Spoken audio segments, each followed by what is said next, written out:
What up, players? It's Warboss Tay up in this mud. Check out our Wurrzag model. This is as far as we're gonna get today. We painted just about everything except these feathers, the top of his staff, and I think that's the only thing that's still in its primer gray form. Everything else has some basic color to it. We're nowhere near finished. I want to say maybe we're like 30% done, but we did get to all the skin today, which I'm very excited about. I also took a lot of time to show you, walk you through how I paint orc skin steps with the new paint range. It's really fantastic. The 3 colors that you can use to paint your green skins. You don't have to do any washing at all anymore. You just follow my orc skin painting steps technique. So hope you guys enjoy this how to paint part 1, a Wurrzag Savage Orc Great Shaman. Alright, let's get started painting up our Wurrzag. Now some of the techniques that I'm going to use are going to carry over into my Savage Orc tutorial, but I thought, let's do this character model because he's just so fun. He looks so awesome. So first thing we're going to do, I'm basing most of my techniques on the Games Workshop website, so you can go there for the kind of color that we're going to be using. Sorry, not that one. It's the highlight color. We're going to use first our base of Screamer Pink on the back of this little cape that he's wearing. It's not on the front. Yeah. So you can find this on gamesworkshop.com. Just looks really... Yeah, it's got this weird, like, reddish kind of pink, purpley glow to it. So Screamer Pink is a great new color to help us get that effect.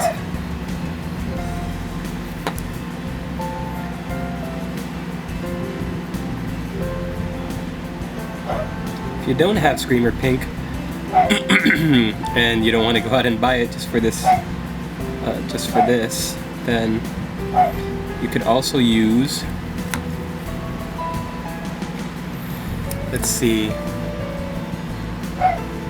can also use maybe Dark Flesh, which is a nice dark reddish kind of color.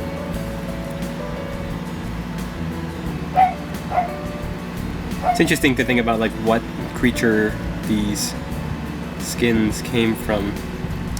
Kind of want to say it was something maybe like a lizardman, maybe not a salamander, but what's that other one? Razordon?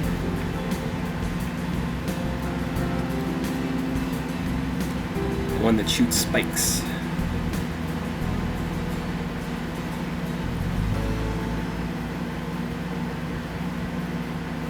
So yeah, the Wurrzag model, fantastic sculpt.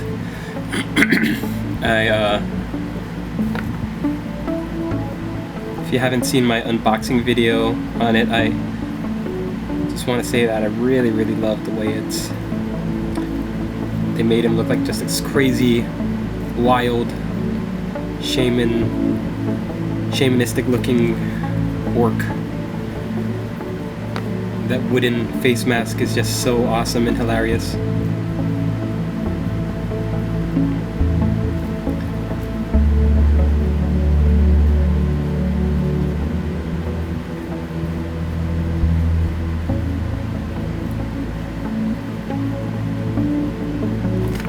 Now this is a metal model, but they come out now. This guy comes out now in Finecast, so you could get him in Finecast. And he is just so awesome.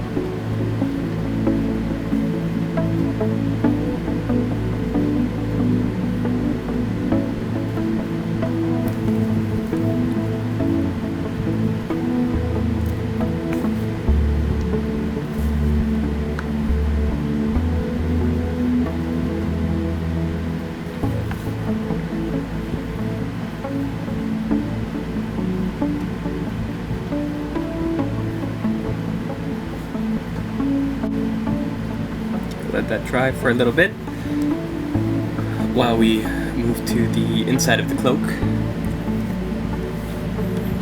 We're gonna hit this up with the base color Rackhearth Flesh.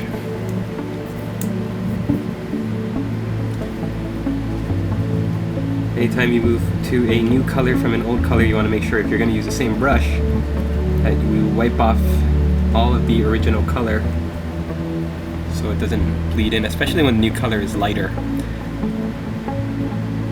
So like Rackhearth Flesh is a lot lighter than Screamer Pink, so we want to make sure that we start off fresh.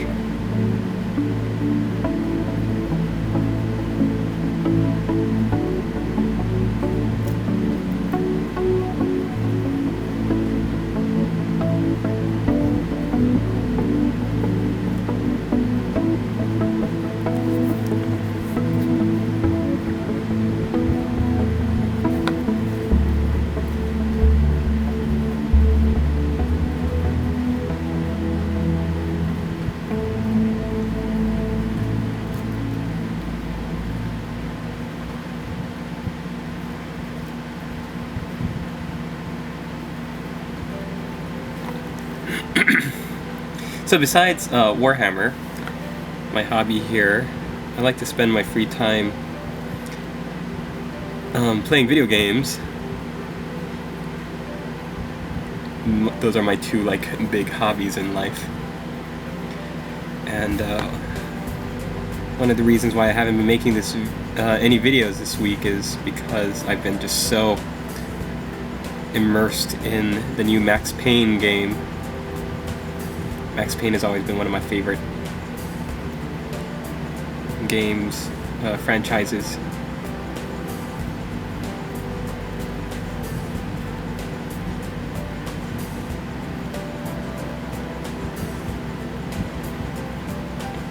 I've also been reading, finishing up the new Night Lords book, and oh boy is it a doozy. I think the Night Lords, I don't know if I mentioned it before, but the Night Lords are the first, they were the first books that I read in the first Black Library books that I read. I hadn't read any of the Gaunt's Ghosts or Eisenhorn stuff or Ravener stuff from Dan Abnett. I haven't read any of that stuff, but when I was thinking about reading some 40k stuff, some 40k books, I thought to myself, well, what should I pick up? And I was walking through the bookstore, looking at all this stuff, and most of it was, Space Marine this, and Space Marines are the best that, and the Ultramarines series was out, and I think I was also looking at possibly getting the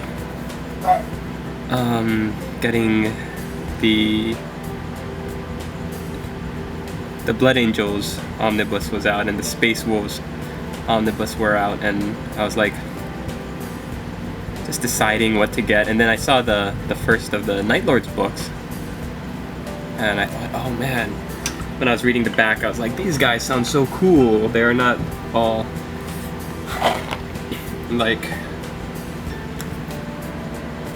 gung-ho about, chaos this, chaos that. They were just killers and murderers and criminals that were eking out their survival. And I just thought that was so awesome. Just their whole fluff and story, and how some of them, like the main character, Talos, are trying to maintain some code of honor and maintain his own personal dignity, even though he's in such a disparate ragtag band of ne'er-do-wells and killers.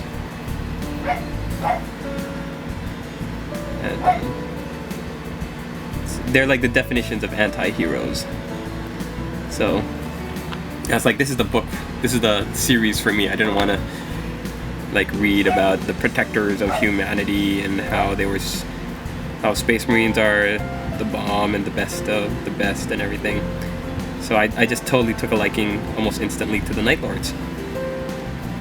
So any of you who are interested in reading fluff out there, I've since read a lot of great fluff. All of the Eisenhorn novels and the Ravener books. I've also read a lot of bad ones from Black Library. But Night Lords have consistently been my favorite books to read. So pick them up.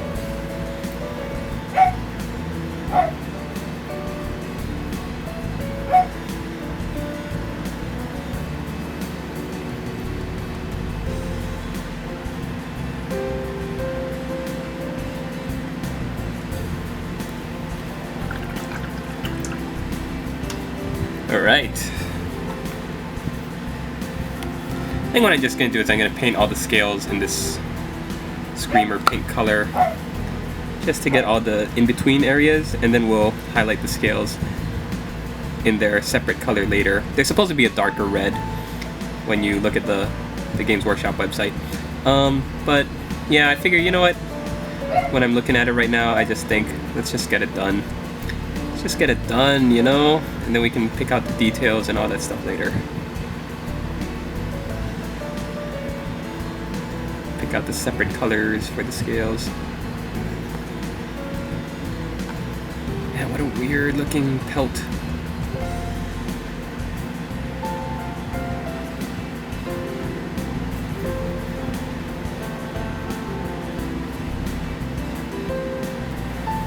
I love this model, so much color, and we're already at 10 minutes, so I might cut at some point, but let's get on to what the next color is going to be.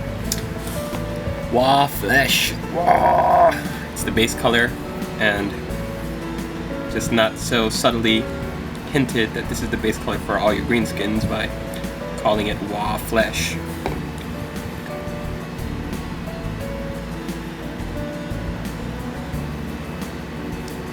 So basic tip is that I like to paint from the inside out, which means from the bottom innermost layer of whatever I'm painting towards the outside. Which is why I painted the cloak first, the inside of the cape, because it is behind the legs here.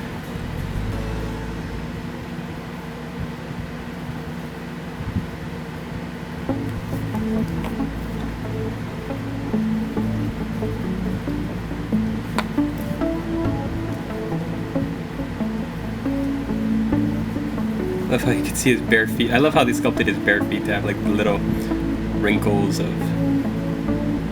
you know, how a bare foot would really look.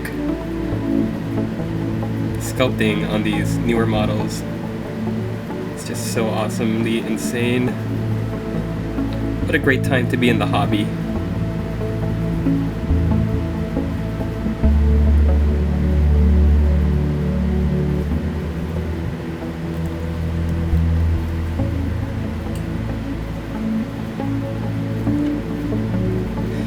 So yeah, I mean, I've said it in so many videos before, but when I started out, I think I was in middle school.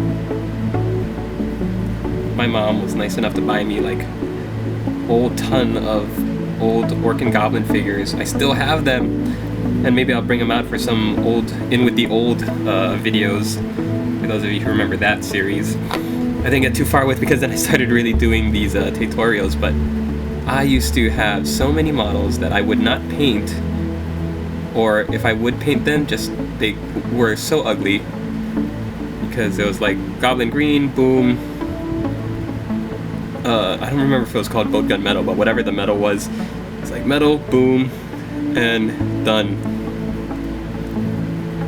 Paint like brown for the old boar boys. The boars were metal. I think I still got some I can show you all, but I was like one color and it's totally fine to put it on the battlefield. And I look back now and oh, those old models, they make me want to cry.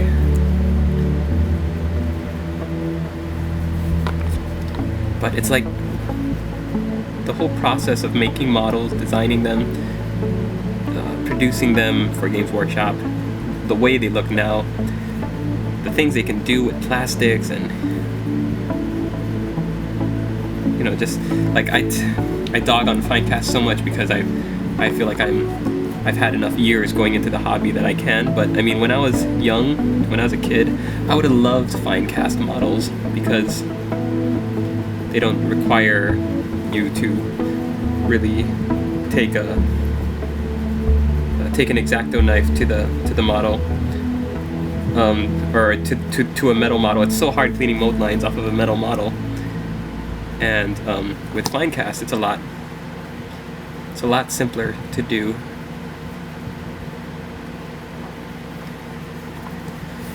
When you're cleaning and shaving and stuff, like, it almost comes off, you know, hassle-free on a Finecast model. You just don't want to be overzealous, or you could totally destroy the model. But I mean, with the old metal models, I cut myself so much trying to clean the mold lines in hard to reach places, and it was just hard being a beginning painter and a beginning modeler to deal with the metal models. Now though, looking back, I wish they would give you the option of either getting things in, you know, metal or Finecast, because I love metal now. But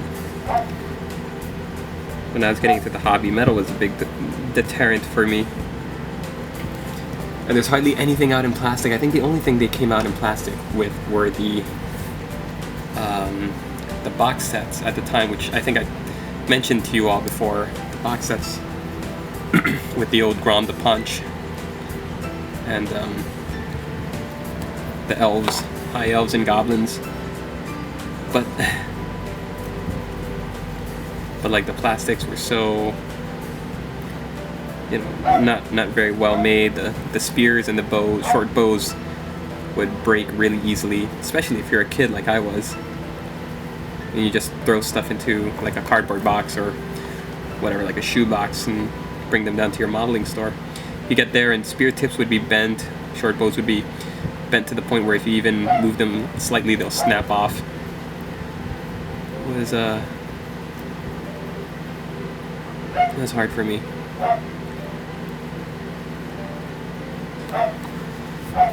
Do you remember those days, Igor?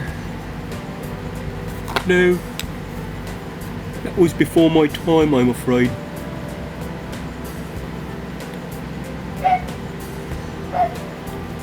They only made crypt horrors in the latest edition of the Vampire Counts. Yeah, that's right, they didn't even have vampire counts back then. Yeah, they were all called undead, unfortunately.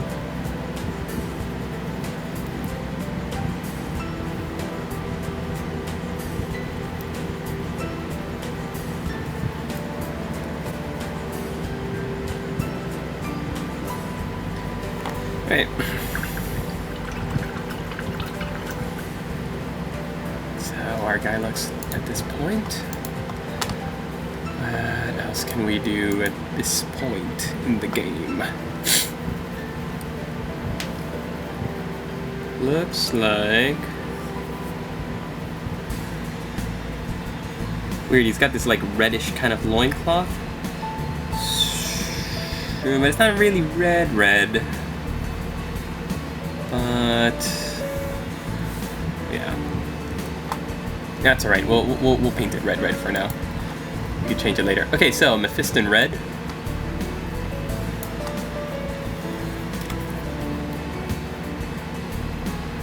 And we'll dull it down when we're painting our shades.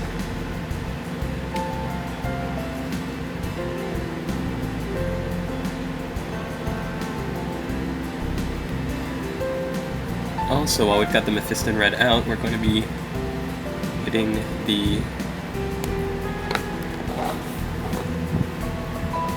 little tassels down here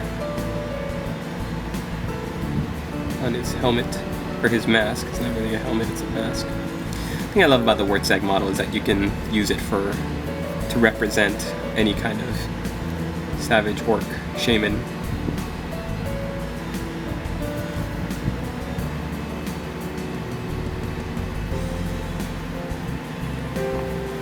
Unfortunately, he's not holding a shrunken head, which is what really is the item that you would be using with these guys.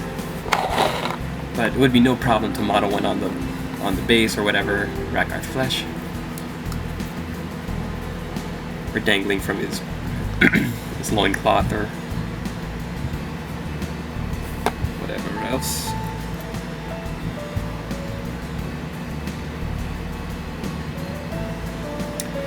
The Ragnarok slash is going onto the loincloth. Right there.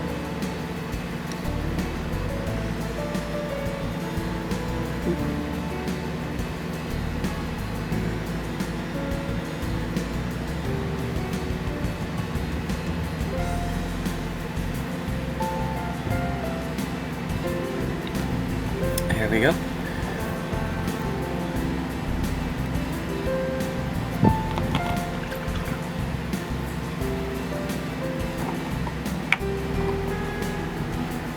Now we're gonna get onto Deneb Stone.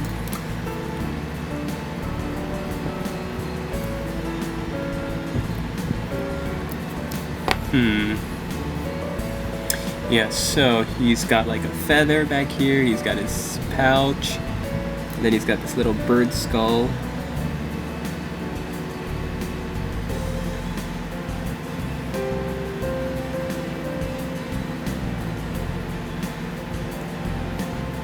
I received a great suggestion to put in the liner notes, along with the list of all the paints that I use, which I have to go back to all my older.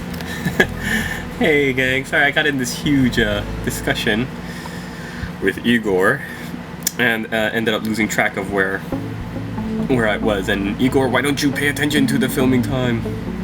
I'm sorry, master. I like engaging in conversation with you.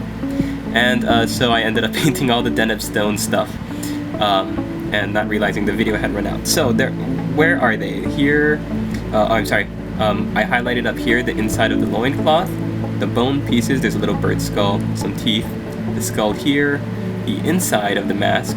He's also got 2 bone earrings, which I painted Deneb Stone. Also the bone, the skull on the top of the staff, and the wooden handle for the knife. All of that I painted Deneb Stone. So now we're gonna get to the any of the straps and whatnot. So we're gonna be using Kemery Brown for this one, and these are gonna be like any of the ties, or like the pouch that he's wearing around his body, any of the ties that are holding the cloak to him. That's what Kemery Brown is going to paint.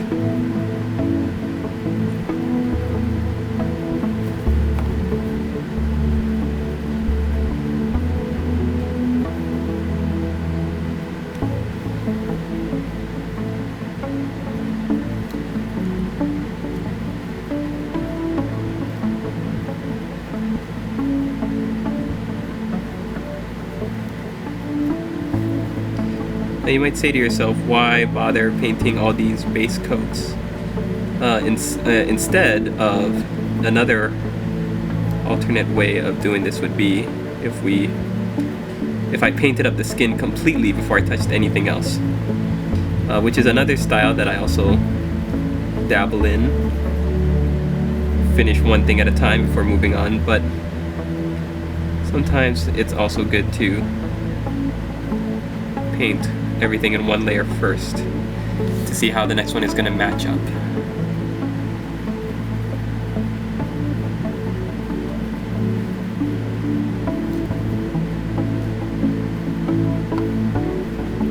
Okay, what else is going to be? There are some other things that'll be Kemery Brown.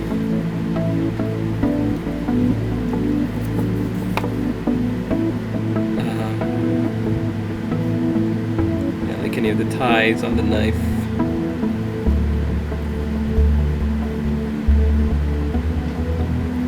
Or on the staff. Here, tying the skull to the staff. But I just noticed, I hadn't noticed it even when I was looking at the model fully painted, was that there are mushrooms growing out of the skull, which is super funny. Not even only here on the front, but look on the back, inside the skull right here. There are toadstools growing inside there. I think that's hilarious.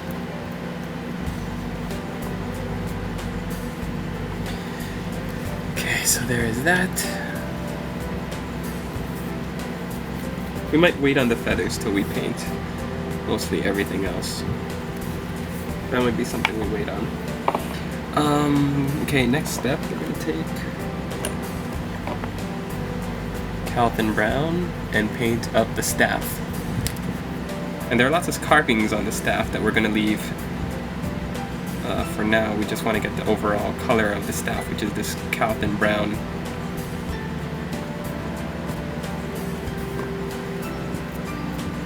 So just paint the whole thing, don't worry about the various carvings on it at this point.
So Igor, have you heard from Lewis at all, or Phil?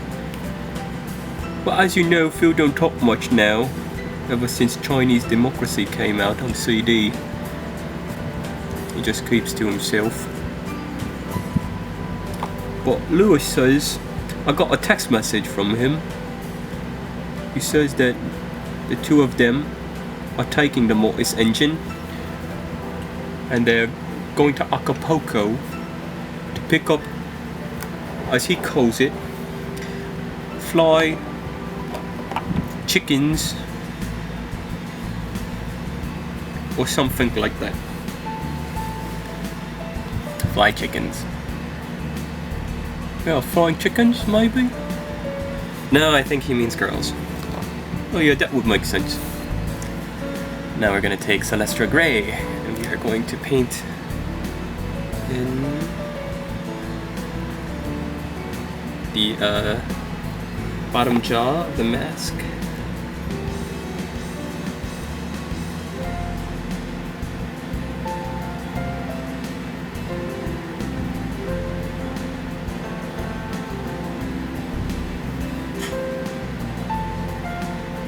As well as this little zigzaggy part right in the center.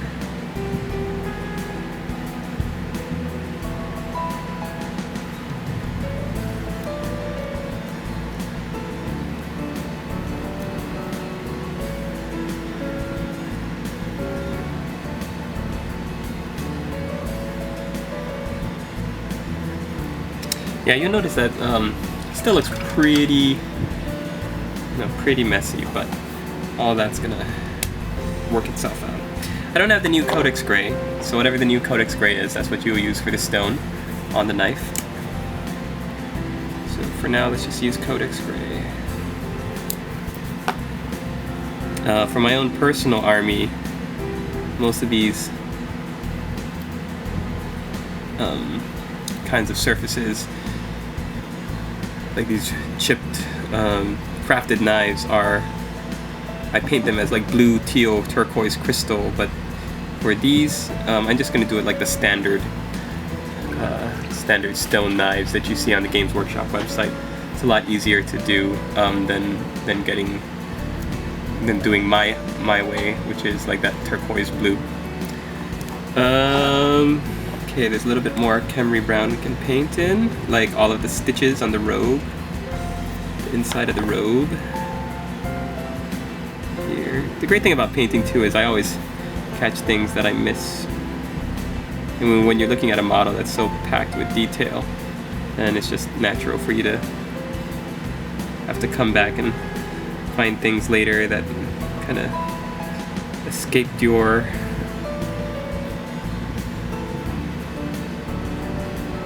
observation the first time.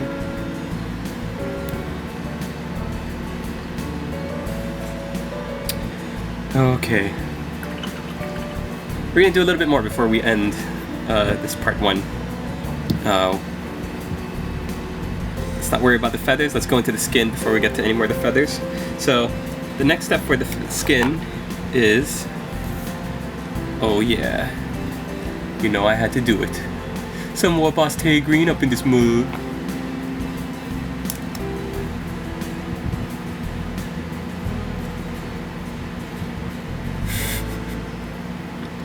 Master, you're silly.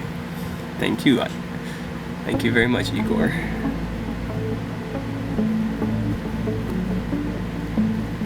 So, I'm looking for the lines that would naturally happen on the model, the lines of muscle. So like here I'm drawing down towards where the lines naturally occur, and that's kind of where I'm drawing the paint out.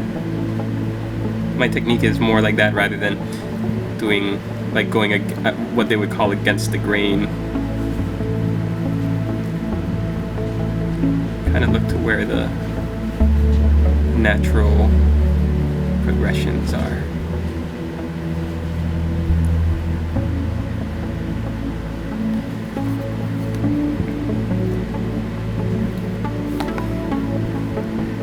So coming up next for Empire, if any of you are interested in the Empire, I think is after Nuln, which we just did the engineer. Probably Ostermark, I think, and then Ostland. I believe that is so. And every once in a while we'll break it up with doing things like the Knight's Panther or the Rakesguard, or some kind of knightly order. Oh, and I still have to unbox the Demigryphs and the Mournfangs for my ogres. I bought a Stonehorn kit, so that's probably going to be my next big fantasy project.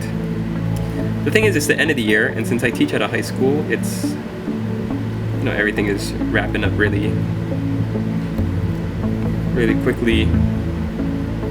You have graduation and end of the year, all sorts of stuff, paperwork, grades, all that stuff.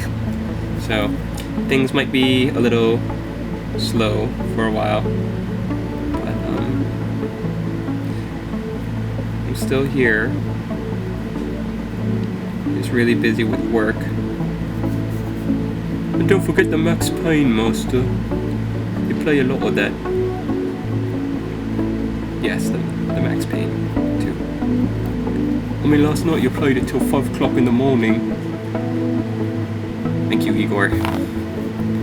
You could have been doing something else, like possibly painting me. Igor, I'm so sorry. I'm just saying. Yeah, so I painted a little bit more, and let me just show you a little bit more of that going with the grain kind of theory.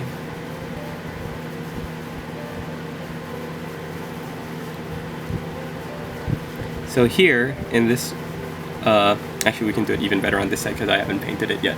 So look at this guy's right arm, and I'll show you how you kind of build the color towards the center and leave most of the shadows in the background.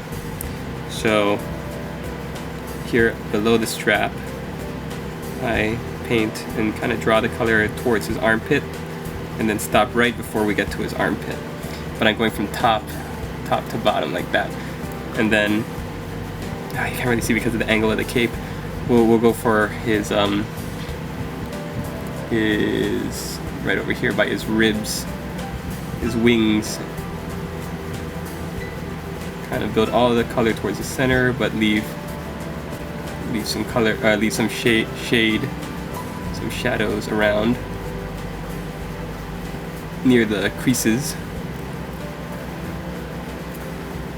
And then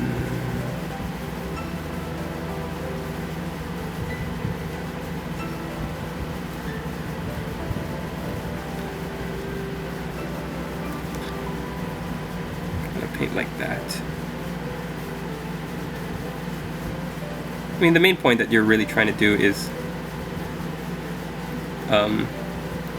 work up definition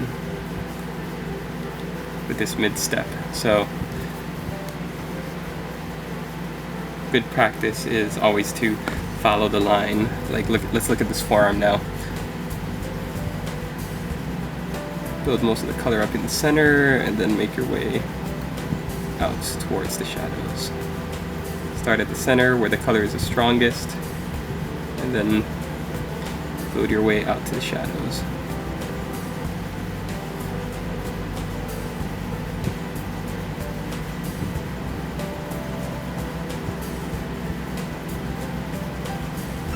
You might think it's too strong, the color's too bright, it's too garish, it stands out too much. But you really gotta just step back and take a look at it from farther away.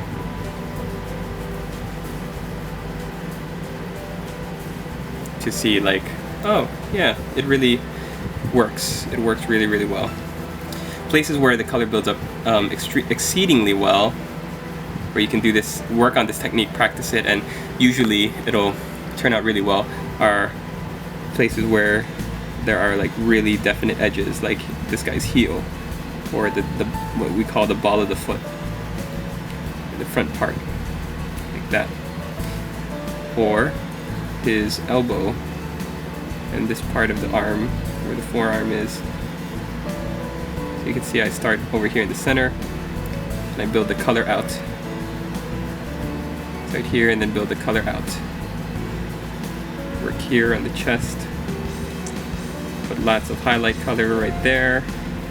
Build it out. Put lots of color on his pot belly, on his stomach, and then build the color and let it go out. Things like knees, elbows, joints, things that stick out naturally on the model are really good places to do that. Biceps, stuff like that. Oh, we forgot all about the back of this guy's head. Gonna have to go back probably later with some Khemri Brown and paint the straps here. Ears, because orcs have pointy ears, that's another great place. The back of the neck. And really good place to practice also is here on hands, because you've got knuckles. You've got just the musculature of the hand itself.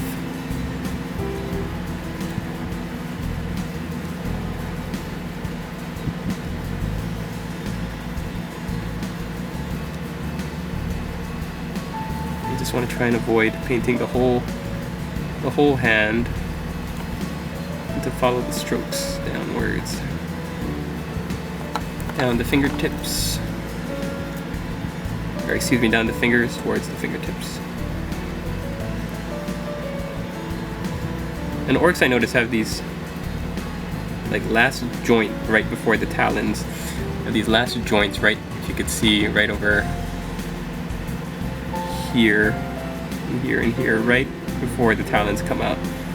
That's a really good place to build up highlights as well.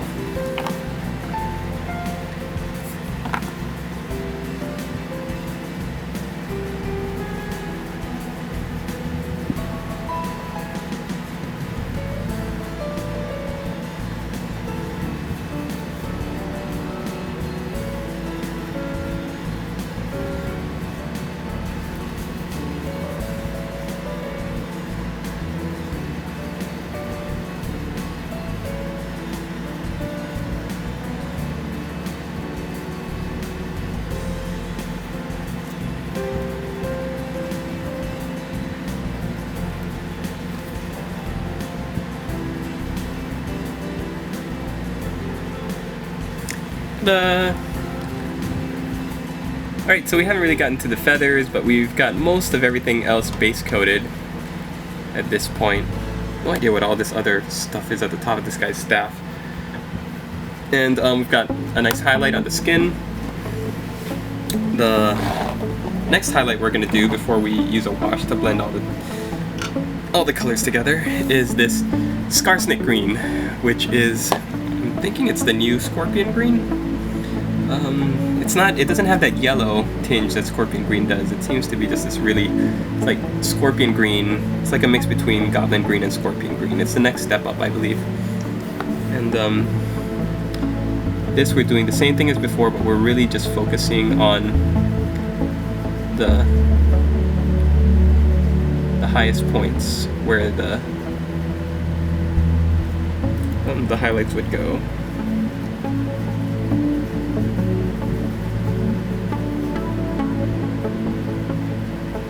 So start from the center and work your way out, just like before. But now you've got two colors that you want to keep inside the to keep as shading, natural shading. You've got the Wurrzag green and the flesh green. So you really want to be careful about not putting in too much paint.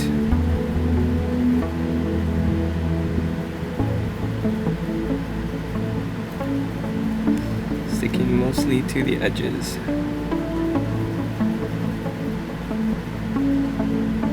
And the joints. Yeah, when you're highlighting, the highlighting is really there to show contrast. So you really shouldn't be painting that much. It should be there to show you, for the eye to be drawn to, and then the eye should see the rest of the colors and be like, oh, that's so awesome, I'm gonna pay Wurrzag $200 to commission something like this for me. I'm saying that because I'm trying to figure out trying to work out my PayPal business account shenanigans, all that. If I do commission painting, if anyone is interested, I'd like to start that, but gotta do it legally.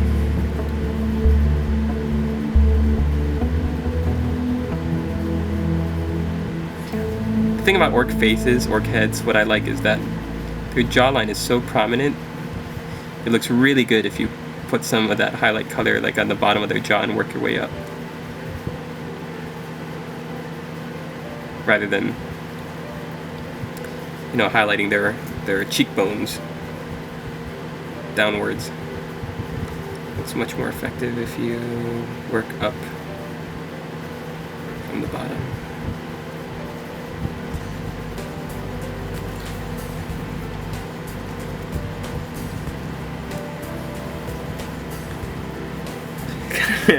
Stomach looks kind of like a watermelon. It's kind of like sticking out like that.